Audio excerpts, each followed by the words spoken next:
on passe à Capeta. C'est toujours chez Noévé, mais vous l'aurez compris, ce n'est pas du tout le même type d'histoire. Pas du tout. Ici, Inès va nous parler de son ressenti à la lecture de cette œuvre qui était extrêmement attendue par le public français. Ouais, carrément. Capeta, c'est une série qui est déjà finie, et qui est même très vieille, puisqu'elle a commencé sa publication en 2003 et s'est achevée en 2013 au Japon dans le Monthly Shonen Magazine. Et donc, bah oui, bien sûr, c'était une série qui était vachement attendue en France parce que bah, c'est quand même un pilier dans son genre et qui a quand même des échos extrêmement positifs. Donc voilà, je pense que la fanbase française était très contente de l'avoir arrivée chez Noévé. Alors peut-être vous me corrigerez, je vais peut-être dire une bêtise, mais il me semblait que avant l'augmentation des prix, Capeta aurait dû sortir au prix de 4 euros. Ouais, Je- c'est ça. Il me Ils avaient semble dans la bien petite que collection Ça devait faire partie de XS. la collection XS, ouais, c'est ça, mais elle devait faire ils l'ont partie de cette arrêté. collection, sauf qu'avec l'augmentation des prix, voilà, changement de programme, et le tome est maintenant presque au prix de 8 euros, et qui sera du coup disponible dès demain en librairie. Et bah, c'est vrai que pour une série qui est finie en 32 tomes, exactement, ça aurait pu être voilà, un petit bon coup de pouce pour commencer la série, en fait, qu'elle soit à moindre coût. Mais bon, voilà, on comprend que les augmentations de prix, c'est obligé et qu'on n'y échappe pas et n'importe quelle maison d'édition va y avoir recours au final. Donc Capeta, de quoi ça parle? Capeta, c'est un jeune garçon, c'est notre protagoniste qui, très tôt, a perdu sa mère et vit donc avec son père. Et celui-ci travaille énormément. Il est d'ailleurs souvent absent à la maison. Et Capeta, lui, c'est un enfant qui est vachement responsable très vite. Il fait pas de caprices, il est très sage. Et vraiment, c'est pas qu'il trouve un peu la vie ennuyante, mais il essaye de toujours garder un petit peu, prendre sur lui et de pas trop demander. Que ce soit par exemple, bah, quand on est gosse, on a envie du dernier jouet, ou on a envie de nouvelles baskets, ou d'une nouvelle veste, ou voilà, de fournitures et tout. Bah, lui, il est vraiment très vite confronté à une réalité qui est qu'il ne peut pas se le permettre parce que bah, son foyer est relativement pauvre et que bah, il doit aussi gérer le fait que son père travaille beaucoup pour lui. Il a une bonne relation avec son père et ça fait extrêmement plaisir parce que le manga arrive à vraiment retransmettre cette relation qui est à la fois très forte et très touchante. Et donc, en fait, un jour, son père est amené à travailler sur la route d'un circuit de karts.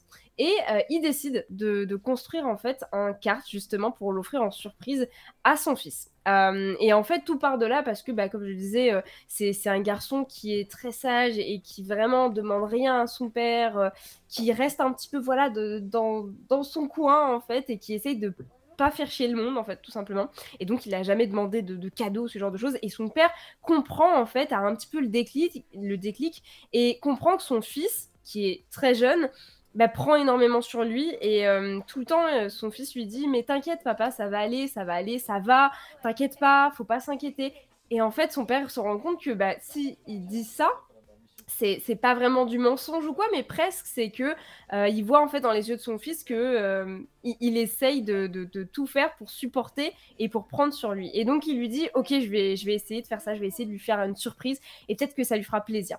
Et donc il décide d'installer en fait, voilà, de faire tout lui-même. Sauf que comme je l'ai dit, c'est un foyer qui est pauvre, donc il n'a pas forcément l'argent de prendre un kart tout neuf, tout flambant neuf, sachant qu'on est plus ou moins aux alentours de 2400 euros le kart selon ce qui est dit dans le manga, donc ça Oh. fait extrêmement cher. Et en plus, on n'est pas sur le modèle dernier cri, hein, c'est vraiment la base de la base. Et donc, il le fait lui-même. Il chope des pièces à droite à gauche. Il essaye voilà, pas de soudoyer le patron, mais d'essayer de demander au patron de récupérer des pièces un petit peu déjà usagées, peut-être un peu vieilles, qu'il peut essayer de retaper, et puisque voilà, c'est un peu son métier. Et voilà, et il va essayer de construire son kart de A à Z, sauf qu'il lui manque un moteur. Et un moteur, bah, sans moteur, ça fonctionne pas le kart. Tu peux pas le faire fonctionner, donc Aïe, c'est un peu aïe, aïe. compliqué. Ouais. Donc, il décide d'installer dans le kart un moteur d'un générateur. Qui lui a été du coup donné par son patron qui a bien voulu lui filer parce que son patron en plus très bon, il a un peu de mal à lui donner mais il lui dit je sais que c'est pour ton fils et tout et en vrai il lui dit exactement les enfants de mes employés sont comme mes petits enfants, donc voilà, c'est vraiment très mignon, très bonne vibe, tu vois, le début du manga tu mets vraiment dans une bulle très mignonne, très good vibe, ça me fait plaisir en fait de lire ça. Et donc, il met ce moteur, sauf que évidemment, c'est pas un moteur qui est optimisé pour de la course, qui est pas optimisé pour du kart, sauf que bah, son père, il s'y connaît pas trop. Lui, il veut juste faire un cadeau à son fils et il se dit que bah, offrir un kart à son fils qui est tout jeune, ça doit être trop cool en fait. Et donc, il emmène son fils Capeta conduire sur ce circuit justement. Et dans cette voiture, dans ce kart qu'il lui offre, eh ben, il se rend compte avec stupéfaction que son petit a un talent inné et qu'en fait, il va se découvrir une passion incroyable pour la course. Pour les voitures en général, il avait déjà un attrait, en fait, il avait déjà un intérêt. Dès qu'il voyait une voiture dans la rue, il reconnaissait le modèle, il reconnaissait direct, voilà, les aspects très particuliers de ce milieu-là.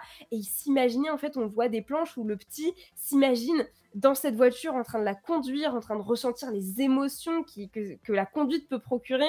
Il est en train de décortiquer tous les différents petits matériels un petit peu et objets qui composent une voiture. Donc il a déjà cet attrait-là.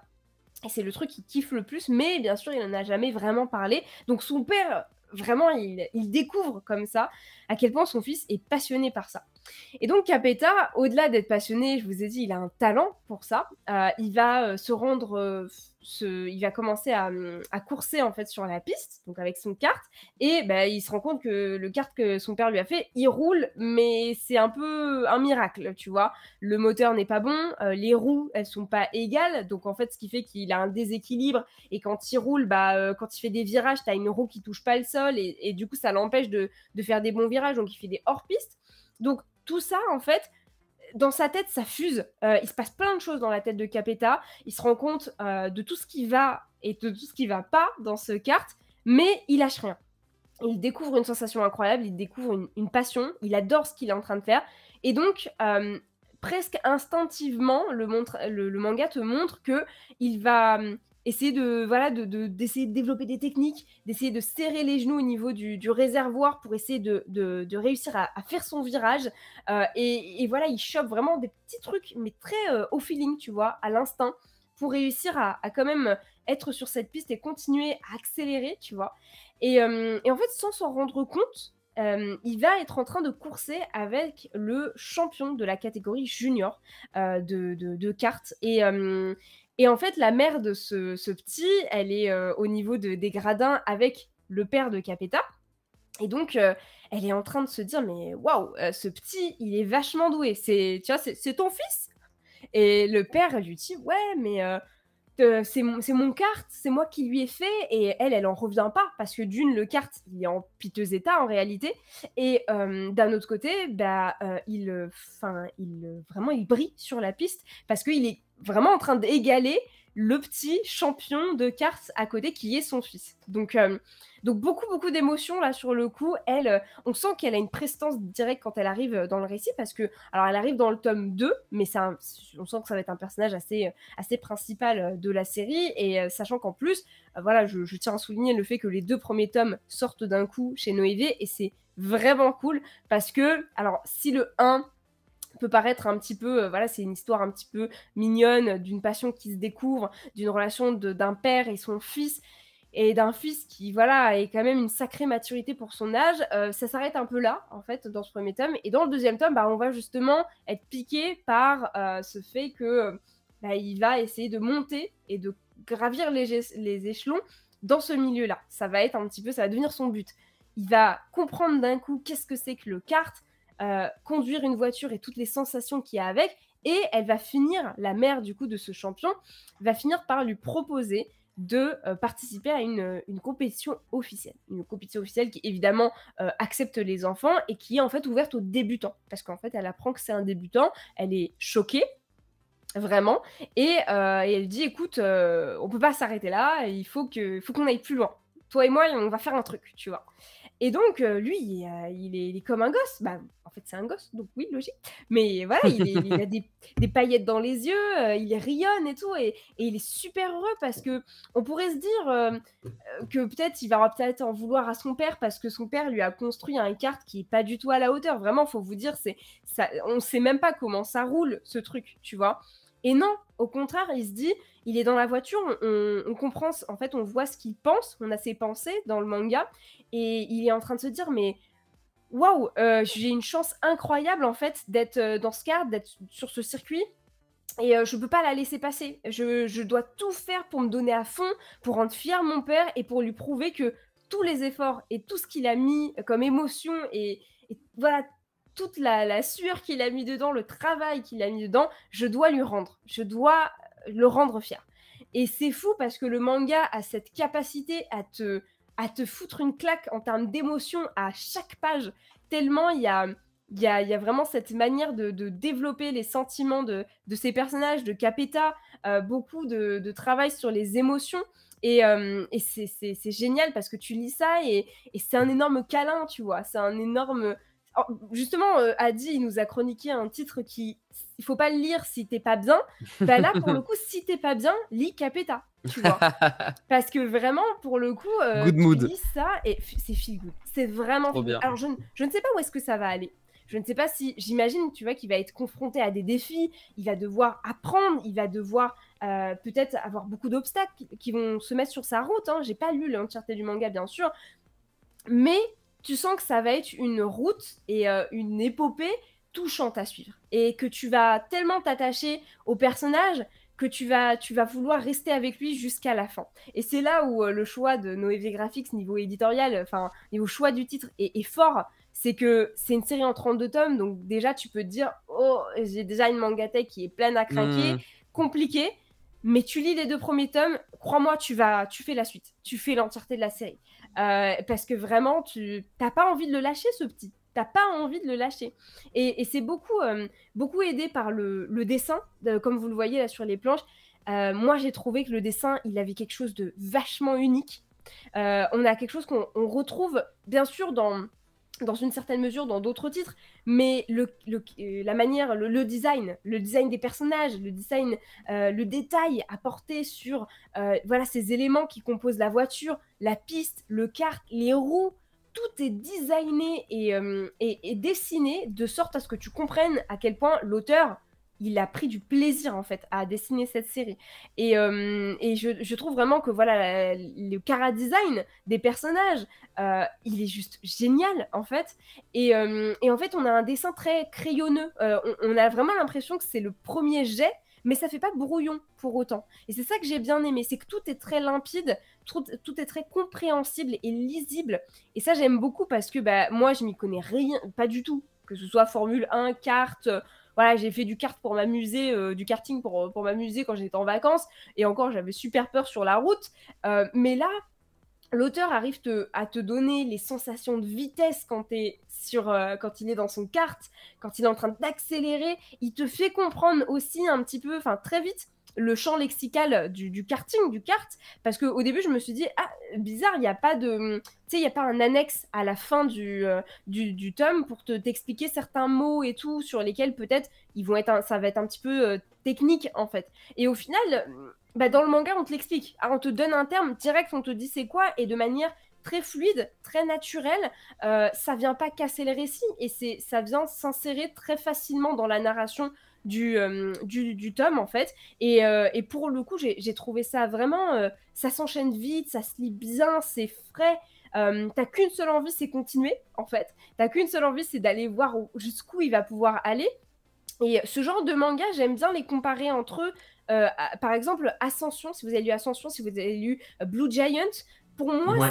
c'est des mangas qui s'inscrivent dans ce même aspect de on a un protagoniste qui, entre guillemets, n'y connaît rien, donc soit à l'escalade, soit au jazz, à la musique, soit au karting, et qui, dans un premier tome, dans 2 premiers tomes, ils vont se mettre à se découvrir une passion, mais dévorante pour ce sport, en fait, et vont limite changer, en fait, se transformer grâce à ça.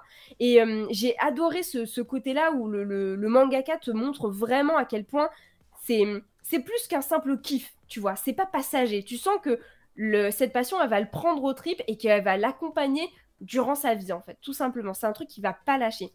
Et pour le coup, ouais, je reste sur mon avis. Dès les premières pages, je l'ai senti. J'ai matché avec l'œuvre, j'ai matché avec les personnages. Et puis, comme je vous le redis, il y a ce côté très good vibe, très feel good qui te met le sourire aux lèvres. Moi, je me suis dit, attends, c'est bizarre, c'est trop cool, c'est trop bien, je me sens trop bien quand je lis ça. Il y a un loup quelque part. Je me suis dit, ah, il va y avoir un truc qui va mal se passer. Et en fait, bah, il y a quand même un truc qui se passe pas très bien pour notre protagoniste, parce qu'on le rappelle, c'est quand même un débutant. Malgré ça, l'auteur arrive à te le tourner d'une manière que tu te dis, ben, je suis pas triste ou je suis pas énervée. Je sais que c'est un obstacle qui va me permettre de grandir, en fait. C'est vraiment tourné d'une certaine manière et écrit d'une certaine manière à ce que tu te dis, c'est qu'une épreuve que tu dois traverser, que tu dois surmonter, mais ça te rendra plus fort, en fait. Et pour moi, c'est vraiment un très très bon moyen de résumer la série. Les obstacles sont pas là pour te freiner ou quoi, mais vraiment pour tester en fait peut-être ta motivation, ta détermination dedans. Et voilà, le tout dans une sauce très touchante avec beaucoup d'émotions et tout. Ouais, je valide totalement ces 2 premiers tomes de Capeta. Franchement, là, je crois que j'ai fait le tour. Mais franchement, donnez une chance à cette série. Je sais que c'est 32 tomes, je sais que c'est long, mais vous allez découvrir une histoire qui va vraiment vous toucher, vraiment au plus profond de votre âme, de votre cœur. Et peut-être même que vous allez vous reconnaître, parce que même si on n'a pas fait du kart de manière professionnelle dans notre vie, cette passion, on l'a plus tous ou moins connue, en fait, avec un domaine ou un autre. Et il arrive très très bien à transmettre ça. Donc ouais, je valide totalement Capeta, tome 1 et tome 2. C'est chez Noévé et les 2 premiers tomes sont dispo dès demain en librairie. Merci beaucoup et on remercie aussi Panda Vif pour le raid qui a eu lieu sur la fin de la review. Merci beaucoup, c'est très gentil. Et il y a, alors attends, il est où? Bah du coup j'ai plus. Ephéris qui disait que c'est le même auteur que Subaru. J'étais là, Oui, attends. c'est l'auteur que Subaru dans Subaru vers les étoiles.